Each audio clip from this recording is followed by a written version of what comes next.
presión, ¿no? 28. El cierre de las válvulas auriculoventriculares, o sea, mitral y tricuspidia, por ese orden, producen, ¿qué cosa hemos dicho? ¿Qué ruido? ¿Primero o segundo? Primer ruido, ¿no? El primer ruido cardíaco. El segundo es producido por el cierre de las sigmoideas, ¿no? Pulmonar y aórtica. El tercero,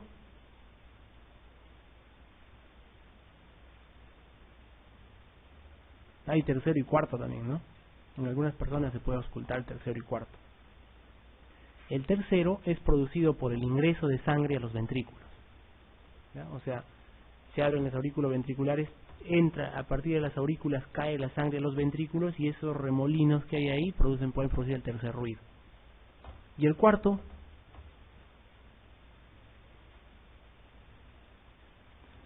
ruido es de la contracción de las aurículas y bombean la poca sangre que falta hacia los ventrículos, ¿no? El tercero y el cuarto aparecen en insuficiencia cardíaca, sobre todo en la, ¿no? Puede ser en la hipertrófica o en la dilatada, ¿no? Cuando el corazón está dilatado, el corazón, entonces el ingreso de sangre desde las aurículas a los ventrículos crea pues un tumulto y ¿no? remolinos, porque se encuentran con ventrículos grandotes, y eso crea el tercer ruido, ¿ya? Y el cuarto ruido más bien se produce cuando hay hipertrofia del corazón, cuando los ventrículos están hipertróficos, hay poco espacio, ¿no? Puro músculo, y el espacio dentro del ventrículo se reduce, y las aurículas tienen que hacer más fuerza para exprimir la poca sangre que queda hacia los ventrículos, ¿no? Y ahí se produce el cuarto ruido. Es un poco difícil de reconocer, sí tienen que tener buen oído para reconocerlo. Usualmente el tercer ruido está pegado al segundo y el cuarto está pegado al primero. Si ustedes escuchan tum, tum, pero para el tercero es tum, tum, tum, ¿no? Pegado al segundo. Y para el cuarto es en el primero, ¿no? Tum, tum, tum, se pega al primero. Pero eso ya cuando empiecen a auscultar. Es el segundo y el tercero y el cuarto, ¿no? El primero entonces ya saben, porque por ahora primero y segundo. 29. Una paciente de 42 años acude a su control médico de rutina detectándose una presión arterial normal, ¿no? De 120/90. Determine usted la presión arterial media o PAM. ¿Cómo se determina la presión arterial media?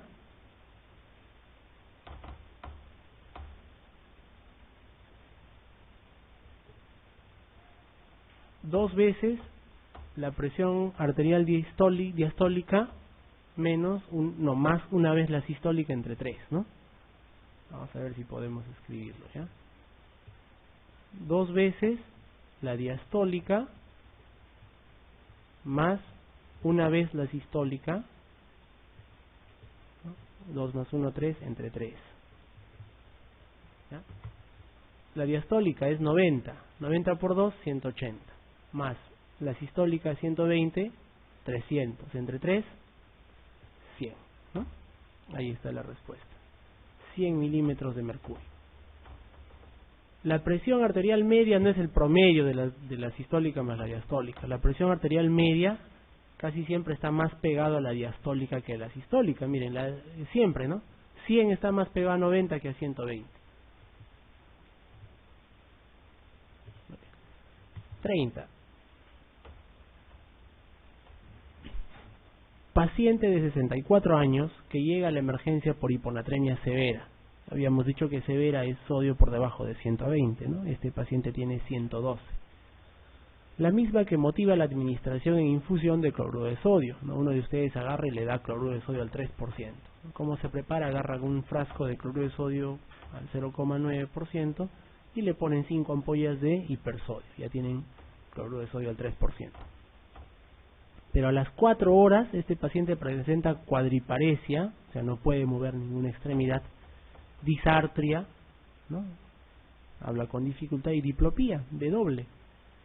La resonancia magnética nuclear que se le toma muestra aumento de la intensidad a nivel del puente, a nivel pontino, y el sodio sérico se encuentra en 135 milequivalentes, dice a las 4 horas. El diagnóstico más probable, ¿cuál es?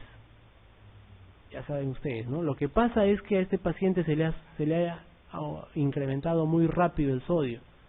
Normalmente, ustedes cuando corrijan una hiponatremia tienen que tener en cuenta que el sodio tienen que subirlo máximo 12 miliequivalentes en 24 horas. Entre 10 y 12 en 24 horas. O sea, eso significa que por hora tienen que subir máximo medio miliequivalente, ¿no? Por cada hora, medio equivalente. Este paciente en 4 horas le han subido de 112 a 135. 24 miliequivalentes en 4 horas. O sea, 6 miliequivalentes por hora, ¿no? Muchísimo. Y cuando esto ocurre, puede haber mielinolisis, o sea, destrucción de la mielina o de las células que producen mielina en todo el cerebro. A ese cuadro en general se llama mielinolisis osmótica, así es el nombre. Pero esta mielinolisis osmótica es más frecuente en el puente de Baroli, ¿no? Por eso es que es más frecuente la mielinolisis pontina, ¿ya? Eso es cuando corrigen muy rápido el sodio, cuando elevan muy rápido. Pero al contrario, ¿qué sucede cuando ustedes tienen un paciente con hipernatremia y le bajan muy rápido el sodio? Ahí no ocurre mielinolisis, ¿no? Ahí lo que ocurre es, al bajar rápido la concentración de sodio, el agua del extravascular ingresa a las neuronas y se produce edema cerebral. Y el paciente puede morir por un edema cerebral o por una herniación transtentorial del cerebro. Pero en el caso de este paciente que le han elevado muy rápido, le va a dar una mielinolisis pontina, ya le dio. Eso produce un síndrome que se llama el síndrome de enclaustramiento, ¿no? O locked-in. Ese paciente va a estar totalmente consciente, va a sentir todo, va a escuchar, va a mirar, va a tener sensibilidad en la piel, pero no va a poder mover ni un solo músculo, ¿no? El locked-in. Y así se va a quedar siempre. 31. ¿A qué nivel de la unidad funcional renal actúa la hidroclorotiazida para lograr su efecto diurético? ¿Dónde actúa la hidroclorotiazida?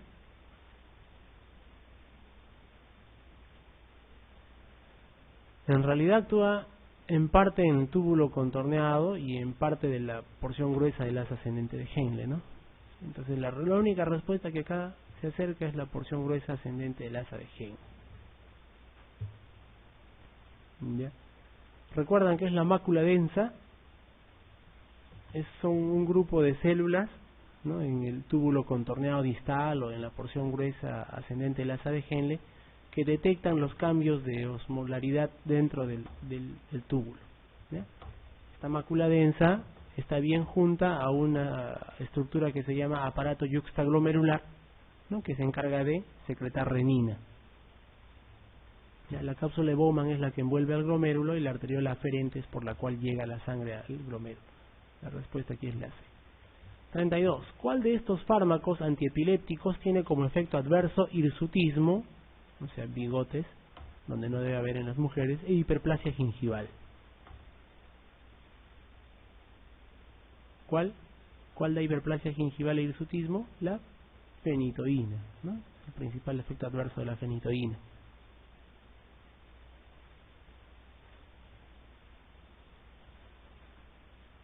La carbamazepina puede dar discrasias sanguíneas, el ácido valproico puede dar puede afectar al hígado, ¿no? Dar una hepatitis, también aumenta de peso a la persona. 33. Una de las principales funciones de la vitamina C, ¿cuál es?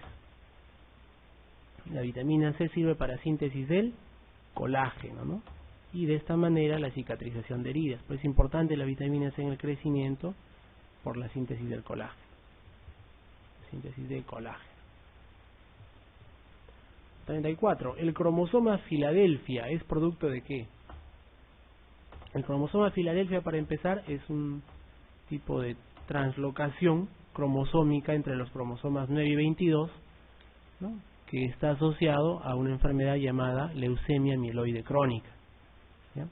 No todas las leucemias mieloides crónicas tienen el cromosoma de Filadelfia, pero sí hay un grupo que tiene el cromosoma de Filadelfia, ¿no? Se llama cromosoma de Filadelfia porque fue descubierto en esa ciudad, en Filadelfia.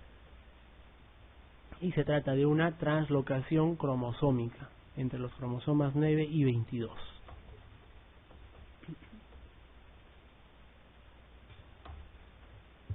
¿35? ¿Cuál de los siguientes ácidos grasos son saturados? ¿No? saturado e insaturado, ¿no? El ácido graso saturado es el que tiene una estructura así, ¿no? Y puntos suspensivos. El insaturado es el que tiene en algún punto dobles enlaces, ¿no? Puede tener acá dobles enlaces. Este es saturado, el de arriba, y este es insaturado. Entonces, ¿qué diferencia hay entre los dos? Que los ácidos grasos, vamos a ver acá, los ácidos grasos saturados, los de arriba, suelen solidificarse a temperatura ambiente, ¿no? Por ejemplo, la manteca, ¿no? Que está llena de ácidos grasos saturados, esto de acá arriba. Y los ácidos grasos insaturados, que tienen dobles enlaces, pueden tener uno si son monoinsaturados o más enlaces si son poliinsaturados. A temperatura ambiente se mantienen fluidos, líquidos, como los aceites, ¿no? Entonces, ¿cuál es más saludable comer, los saturados o los insaturados? Lo más saludable es consumir ácidos grasos insaturados, ¿no? Insaturados, que usualmente están presentes en los vegetales y también están presentes en los peces de aguas frías. Los peces de aguas frías, que usualmente son los que nosotros consumimos, tienen estos ácidos grasos insaturados y por eso no se congelan en las aguas frías, ¿no? Los peces de aguas calientes, que son los peces más grandes, que ahora van a venir por el fenómeno del Niño, suelen tener ácidos grasos más saturados, ¿bien? Muy bien, de los que están acá, ¿cuáles son ácidos grasos saturados? El palmítico y el láurico, ¿ya? De los que están acá. El araquidónico es insaturado, de esta manera, ¿no? El linolénico también son insaturados. Estos insaturados de acá abajo, cuando el doble enlace es en el carbono 3 o cuando el doble enlace es en el carbono 6 se llaman omega 3 y omega 6, pero es contándolo al revés el omega, ¿no? 1, 2, 3, pero el omega es para contarlo desde el final hacia el revés. El omega 3 y el famoso omega 6. Pregunta 36. Un paciente tiene una gasometría arterial respirando aire ambiente, como ven ustedes ahí. Dijimos, pH 7.50, ¿cómo se llama eso? Alcalemia, ¿no? Alcalemia. La presión de oxígeno en 110 está elevada, ¿no? Está mucho oxígeno, ese paciente está respirando mucho. Y la presión de CO2 está baja, ¿cómo se llama esto? Alcalosis respiratoria, ¿verdad? La presión de CO2 baja. Como la alcalosis respiratoria se corresponde con la alcalemia, ambos son álcalis, ¿no? Ambos producen alcalosis. Entonces el diagnóstico de aquí es una alcalosis respiratoria, ¿no? La E, alcalosis respiratoria, es el trastorno primario.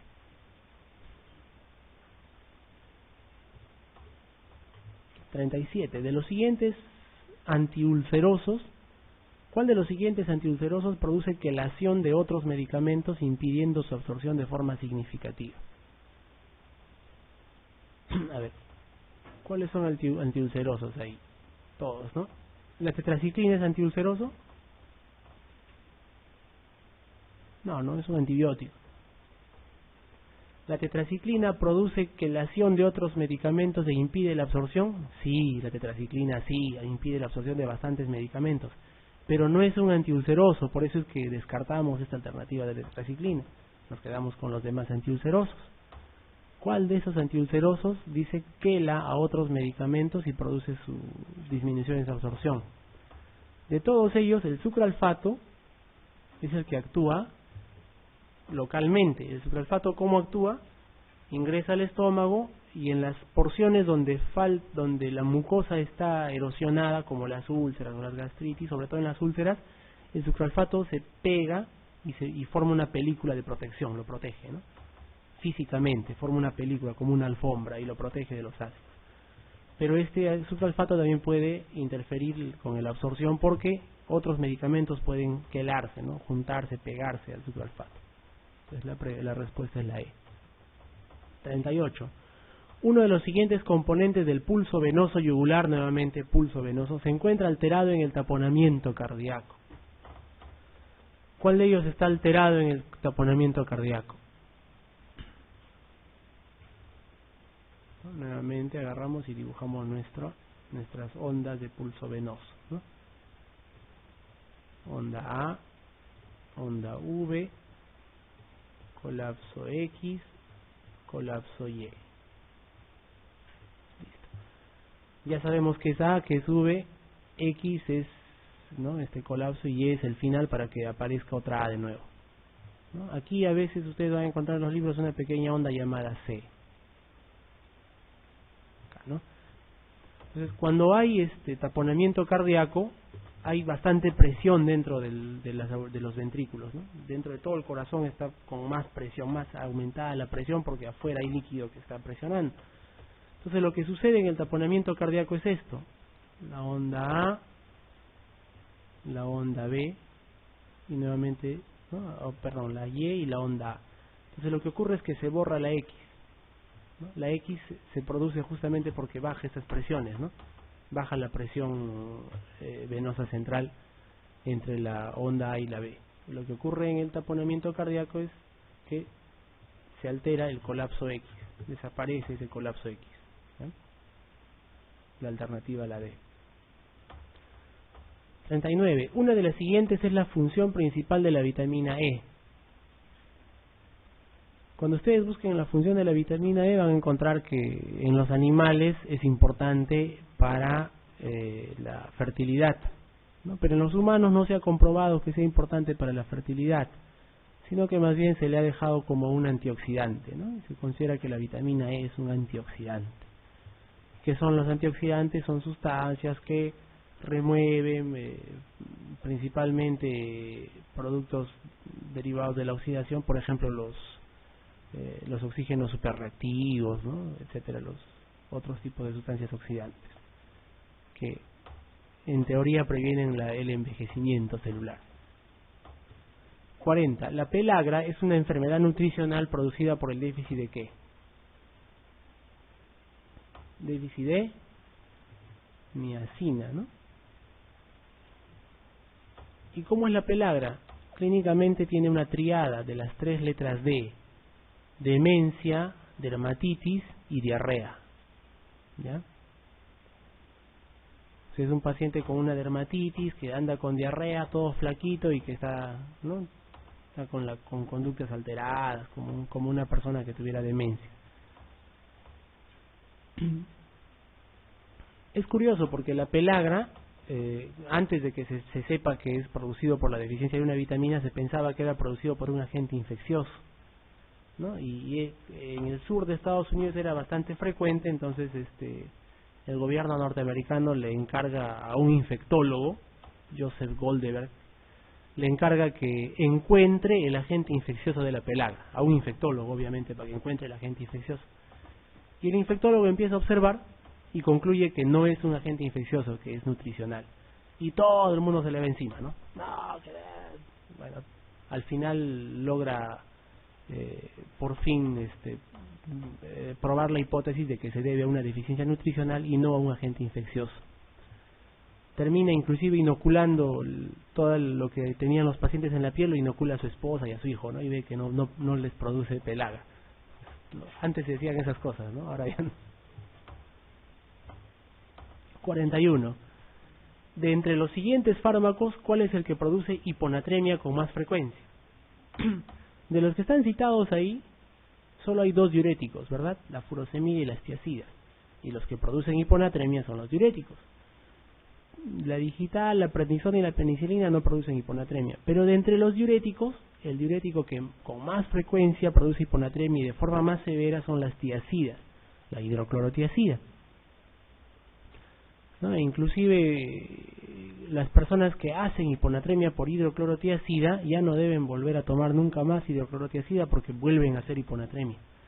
Ya se cree que deben tener algún gen, alguna cosa así, porque esta hiponatremia por tiacidas es más o menos familiar, es de agrupación un poco familiar. O sea, está distribuido en las familias que todos pueden, o gran parte de la familia puede ser hiponatremia por tiacidas, ¿ya? La respuesta la E. 42.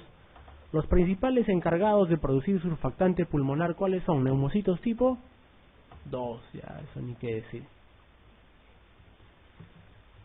43. ¿El reflejo de Hering-Breuer es abolido por el bloqueo de qué? ¿No? El reflejo de Hering-Breuer es un reflejo que se produce cuando uno inspira con toda la fuerza que tienen, ¿no? Y los pulmones se distienden. Cuando ya están bien distendidos, se manda un impulso a través del nervio vago que hace que ya se suprima el resto de la inspiración y se estimule más bien la expiración, ¿no? Ese es el reflejo de Hering-Breuer. Y eso está mediado por el nervio vago, ¿no?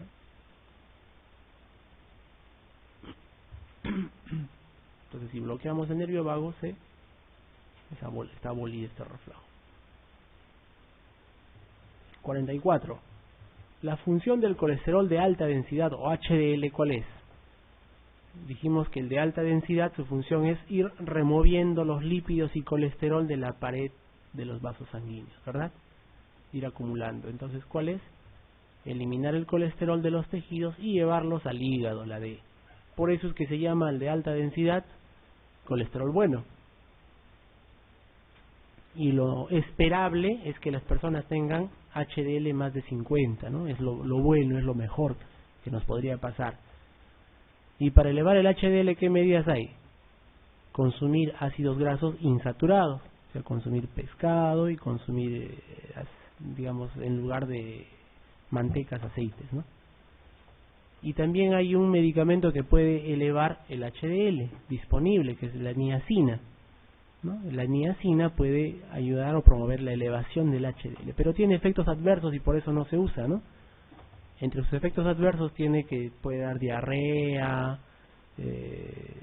pirosis, flushing, o sea, enrojecimiento de la cara, enrojecimiento facial, un poco de vértigo, ¿no? Por eso no se usa mucho la niacina.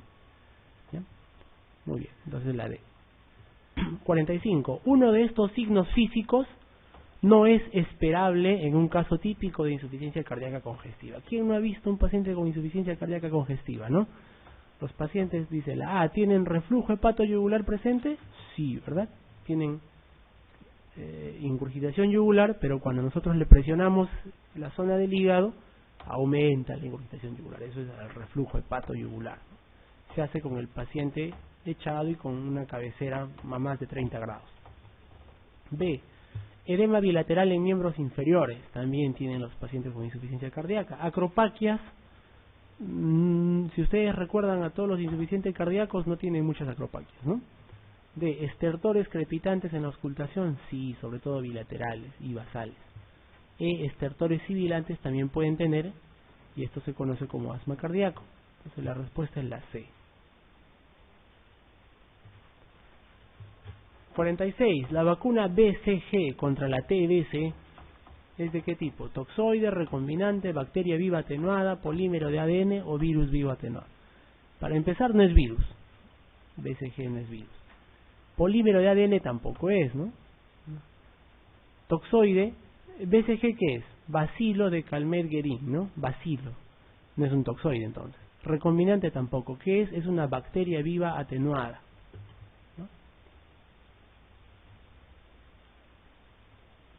Inclusive algunas personas, como es una bacteria viva atenuada, que tienen inmunidad baja, pueden hacer BCG-itis, ¿no? O sea, en el lugar donde le pones la BCG puede hacer toda una inflamación y puede hacer inclusive compromiso de ganglios linfáticos y supuración de ganglios linfáticos. O pueden hacer inclusive enfermedad diseminada por BCG si tienen las defensas muy bajas. 47. Un paciente que ingresa en el servicio de urgencias polipneico con glucosa muy elevada en 470 y pH en 7.1. ¿Qué patología pensaría primero? Un diabético con hiperglicemia y con acidosis severa. Cetoacidosis diabética, ¿no? Es lo primero. ¿Se acuerdan de los criterios de cetoacidosis diabética? Primero, glucosa por encima de ¿cuánto? De 250. Ya, ese es un criterio. Otro, pH por debajo de 7.35, o sea, acidosis, acidemia, ¿no? ¿Qué más? Bicarbonato por debajo de 18. ¿Qué más? Anion gap elevado. Y la última, presencia de cuerpos cetónicos o en sangre o en orina. Ahí tiene, ¿no? En cambio, para estado hiperosmolar, que es el otro tipo de descompensación hiperglicémica, ¿cuáles son los criterios? Glucosa más de 600, ¿no? Más de 600, y la osmolaridad plasmática efectiva calculada más de 320. Esos dos criterios se dan estado hiperosmolar y la ausencia de cuerpos cetónicos, obviamente, ¿no? Entonces este paciente tiene hiperglicemia por encima de 250 y acidemia, ¿no? pH 7.1. ¿En qué pensamos? En una cetoacidosis diabética. Las demás alternativas no tienen sentido, ¿no? Pancreatitis aguda, ¿cómo es? Dolor epigástrico en franja, que además del dolor tiene que tener una comprobación o por enzimas o por imágenes, ¿no? Rotura de embarazo ectópico no es, quiste ovario, todo eso son dolores abdominales. 48. ¿Cuál de los siguientes síntomas o signos no son característicos del síndrome de estenosis de canal lumbar? El canal lumbar puede estenosarse por diferentes causas, ¿no? Pero ¿qué sucede cuando hay estenosis del canal por donde está la médula espinal? Hay problemas de dolor, de claudicación de miembros. Si es en el cuello, claudicación de los 4 miembros, o sea, no puedes mover bien y te duele, ¿no? Si es dorsal, de los miembros inferiores. La alternativa A dice mejoría de los síntomas con la flexión del tronco. Sí, cuando tú flexionas el tronco le das más espacio al canal, ¿no? Y mejoran los síntomas. B, hiperreflexia rotuliana y aquilia bilateral, dice. La hiperreflexia en general se produce cuando más bien hay sección de la médula, ¿no? Tú seccionas la médula y la médula se libera del influjo del cerebro, y cuando la médula está liberada, esos reflejos rotulianos, por ejemplo, que van a la médula y regresan, se hacen más fuertes, más excitables, ¿no? Entonces la hiperreflexia rotuliana y aquilia bilateral más bien se refiere a una ruptura o sección o interrupción de la médula espinal, ¿no? No es estenosis del canal lumbar. Esta es la respuesta, la B. Todos los demás sí hay en estenosis del canal lumbar: claudicación de la marcha, pulsos pedios normales porque no hay compromiso vascular, y parestesia de localización gemelar o en las pantorrillas. 49. Los bloqueantes o bloqueadores de los receptores de la angiotensina 2, o sea, los sartán, valsartán o el mesartán, etcétera, con respecto a los inhibidores de la enzima convertidora de angiotensina, o sea, con respecto a enalapril, captopril, ramipril, ¿no? ¿Qué son? Son más potentes, producen menos tos, no producen hiperpotasemia, se pueden dar en embarazadas o son menos potentes. ¿Cuál es la diferencia entre estos dos? Simplemente que producen menos tos. Y otra diferencia es que cuestan más caro, ¿no? Esas son las dos diferencias. Producen menos tos y cuestan más caro. Porque son más potentes, no son más potentes, son iguales de potentes. Igualmente los dos pueden producir hiperpotasemia, ninguno de los dos se puede dar en embarazadas, y no, la potencia es igual, ¿no? Eso me hace acordar, hay un capítulo del Dr. House, ¿no? A Dr. House lo invitan para que hable de un nuevo inhibidor de la angiotensina 2, ¿no? Y que dé su conferencia, ¿no? Y le iban a pagar por eso. Él simplemente sale y dice, bueno, este nuevo inhibidor del receptor de angiotensina 2 es igual que los inhibidores de la enzima convertidora de angiotensina, solo que cuesta más caro, gracias, y se va, ¿no? Ahí está, eso resumido. 50. La principal toxicidad de la ciclosporina, que es un inmunosupresor que se usa en algunos casos de vasculitis, ¿no? O de enfermedades autoinmunes, se da a nivel de ¿qué? La toxicidad de la ciclosporina se da a nivel renal, ¿ya? Una pregunta para marcarlo, a nivel de los riñones.